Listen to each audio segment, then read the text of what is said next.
Jamaahnya Utsman bin Affan, Abu Bakar As-Siddiq itu. Nah, itu anak-anakku, itu namanya membuat satu tradisi. Selama tradisi itu baik, kemudian isinya itu laibu termasuk min amrina. Ya, min amrina itu kan sama toh. Kayak kamu misalnya sholat jenazah. Kamu lihat sholat jenazah. Masih ingat kan, sholat jenazah itu berapa rakaat?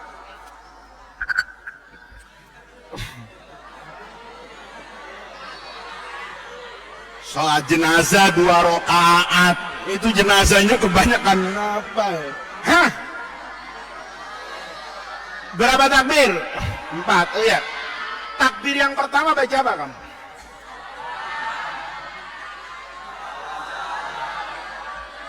Doa buat siapa nih? Yang ketiga, lihat nih, itu namanya sholat jenazah. Sekarang orang tahlilan sama nggak? Baca Quran juga? Ya. Baca sholawat? Allahumma sholli wa sallim, kan begitu toh? Nah. Terus mendoakan orang meninggal? Ya. Mendoakan yang masih hidup? Iya. Boleh kan? Sama nggak substansinya? Sama. Kenapa sama? Karena pertama ini niru sholat jenazah, kaifiyah doa. Yang kedua, masing-masing yang dibaca itu boleh nggak? Kau baca Quran, nggak usah doakan orang mati. Baca Qurannya sendiri boleh nggak? Boleh. Nggak dilarang kan? Kamu baca sholawat boleh nggak? Boleh. Sendirian nih, nggak usah didahului oleh bacaan Quran. Kamu langsung sholat boleh. Doakan orang mati, langsung doa boleh nggak? Boleh. Doakan diri sendiri, boleh nggak? Kalau satu-satu boleh, diaduk jadi satu kan mestinya boleh. Itu logika.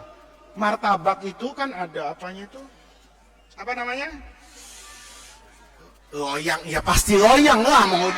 Mau digoreng di mana kok nggak ada? Maksud saya bahan-bahannya. Tepung, ya susah banget saya ngomong tepung.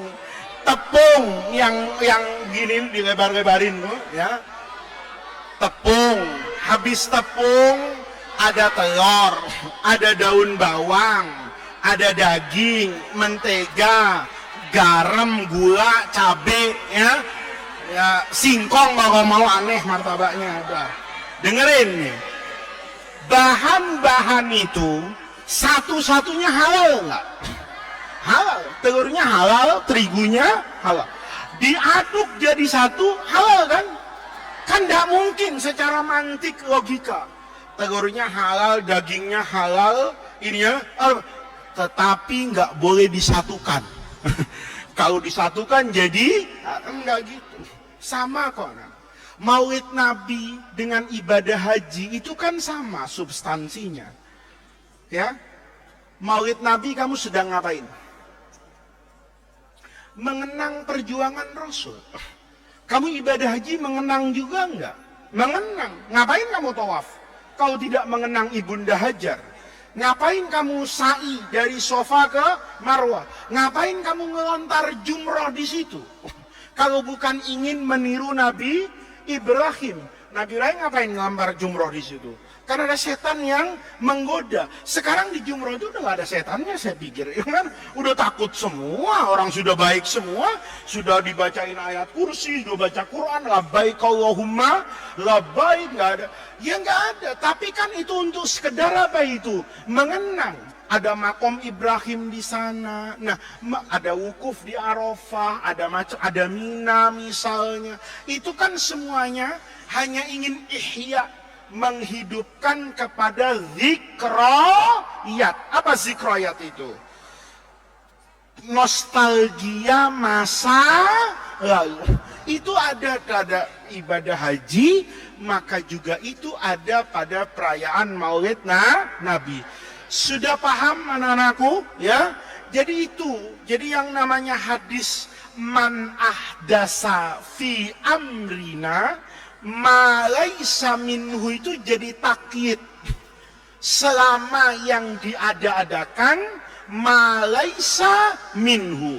Tetapi kalau yang baru itu minaddin, maka agama ini ada yang sempurna apa adanya seperti sholat, tapi ada yang sempurna sebagai contoh. Banyak itu. Agama ngasih contoh keadilan. Adil bentuknya satu-satu tuh nggak ada. Agama bilang, kalau kamu ke masjid pakai baju yang apa? Yang apa? Yang sopan, rapi, dan pantas. Ayat Qur'annya bunyinya gimana? Khudhu zinatakum inda kulli masjidin. Apa setiap ke masjid kamu harus pakai jubah kayak Rasulullah? Enggak. Karena agama Islam pada konsep khudhu zinatakum itu sudah sempurna sebagai norma, sudah sempurna sebagai konsep, sudah sempurna sebagai contoh. Adapun teknisnya ya beda-beda. Kamu misalnya saya pakai peci begini, pakai baju begini di Indonesia, itu orang nggak heran. Orang merasa biasa saja. Kenapa? Itu pakaian orang Islam kalau mau kemana itu? Ke masjid. Tapi dulu di sebagian negara Arab, kalau pakai kayak gini lu jangankan di negara kafir, di negara Arab itu terasa apa itu? Aneh. Kenapa aneh? Ya karena buat dia itu baju apa ya? Ya sama aja. Orang pakai jubah pun ada, itu kayak daster ya. Bukan menghina. Ada teman saya orang Rusia dulu nggak mau pakai jubah itu. Dia maunya pakai celana. Kenapa? Itu kayak daster ibu saya. Apa itu menghina? Enggak. Karena itu bukan menghina agama. Baju tuh nggak ada agamanya. Apa baju tuh ada agamanya? Oh kalau baju koko gini, pakai peci, ini agamanya Islam. Belum tentu. Peci bisa dipakai orang non-muslim, sorban ada yang dipakai joget. Ya kan? Ada kan sorban Palestina itu, dipakai apa itu? Joget. Nggak semua sorban masuk ke dalam masjid, kan begitu. Burung gereja parkir di masjid nggak apa-apa, ya kan? Loh, anak-anakku, itu maksud saya supaya tahu. Jadi sempurna itu ada yang sempurna, contohnya jelas, ada yang sempurna sebagai apa ini? Konsep normatif. Prakteknya beda-beda. Kamu nanti ke Jogja misalnya, ada orang khotib itu pakai baju apa ini? Beskap, lurik gitu, ya.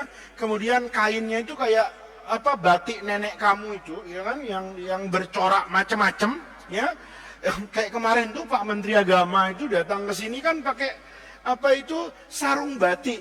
Dulu orang merasa itu sarung perempuan gitu, ya. Kenapa? Nggak lazim dipakai di Jakarta.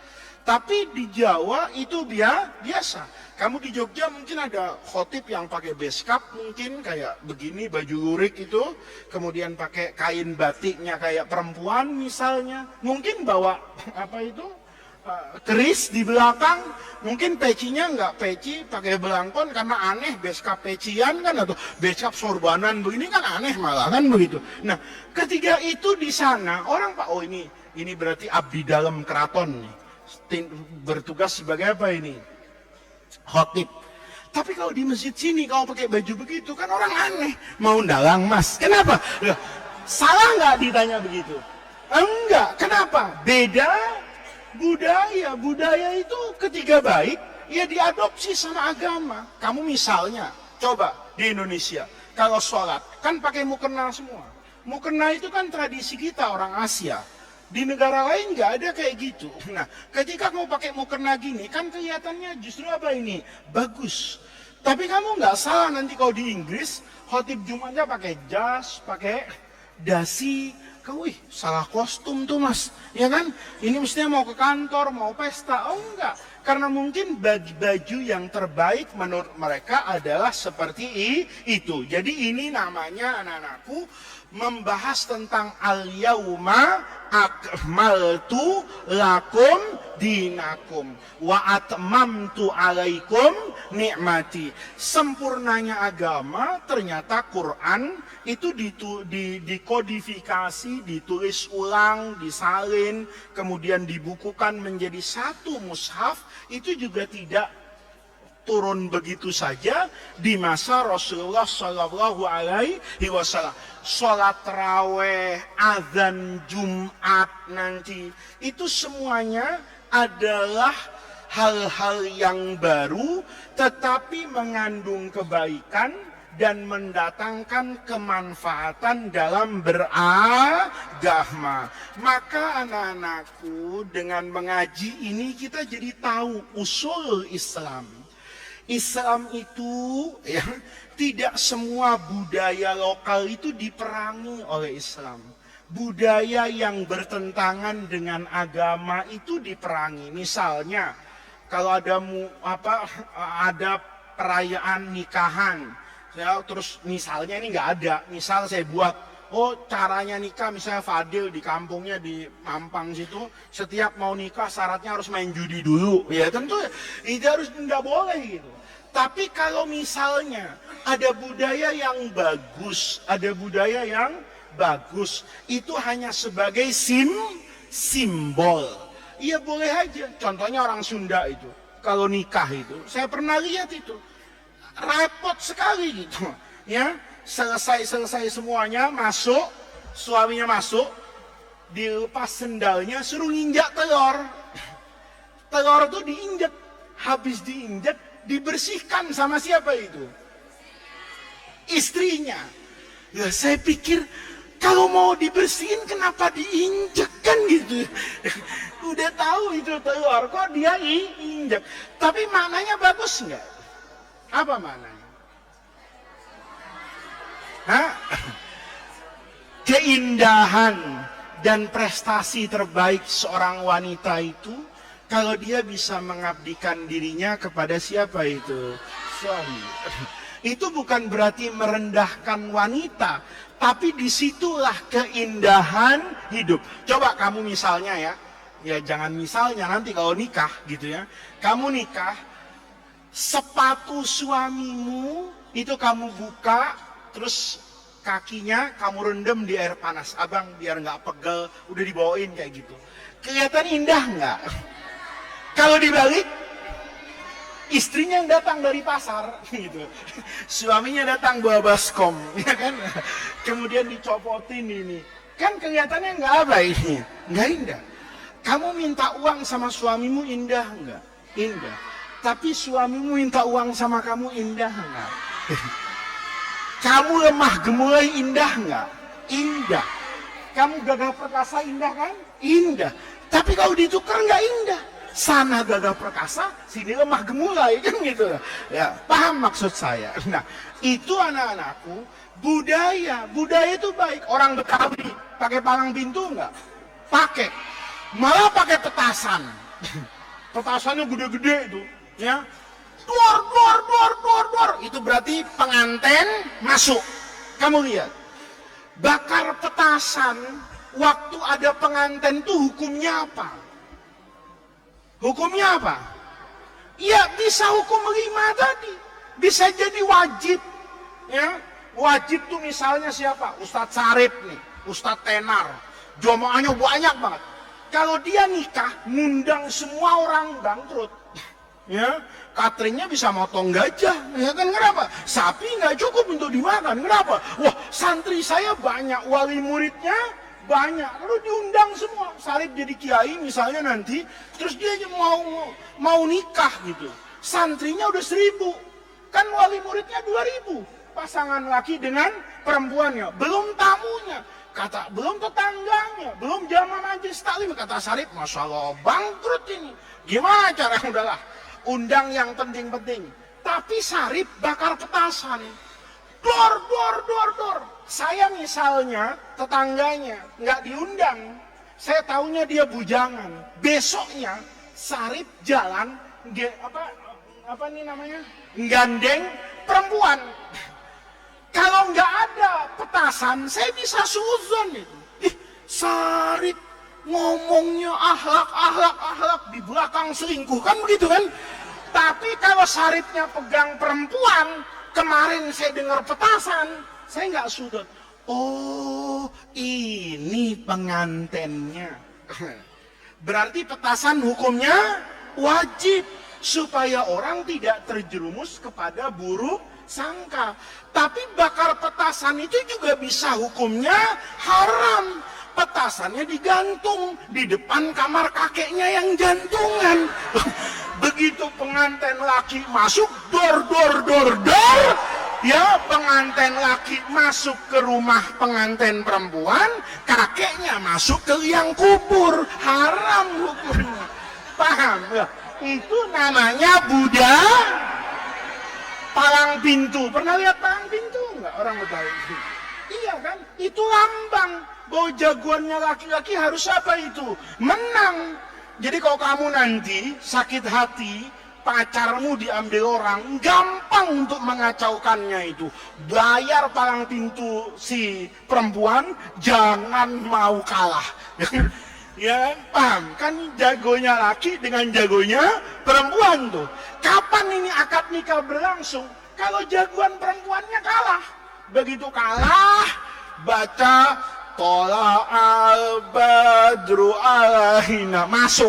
Tapi kalau belum kalah, nggak baca Tola al-badru. Jadi kalau kamu ingin, wah ini Masya Allah sakit hati saya. Ini kan mantan saya, dia gampang. Kamu bayar si palang pintu, jangan pernah mau kalah. Kalau perlu, suruh bawa golok beneran. Begitu dia, ayo masuk lah, itu nggak akan jadi pernah. Itu namanya budaya, bid'ah itu. Tetapi mengandung makna yang apa itu? Yang baik. Ketika mengandung makna yang baik, maka itu min amriddin, itu tidak kemudian ditolak oleh agama. Paham? Ya? Kita lanjutkan besok ya. Al-hadisu as-sadis. Belum libur kan kelas 6? Kelas 6 liburnya hari apa ya? Oh iya, masih lama. Malam Jumat depan loh, bukan malam Jumat ini. Kamu jangan salah ya. Ingat ya, itu tadi. Kullu bid'atin dalalah. Ya, kulun itu ada dilalahnya. Ada adawat untuk memahaminya. Kelas 6 malam Jumat libur. Nah, harus dipahami malam Jumat kapan? Seingat saya malam Jumat 10 hari ke depan. Assalamualaikum warahmatullahi wabarakatuh.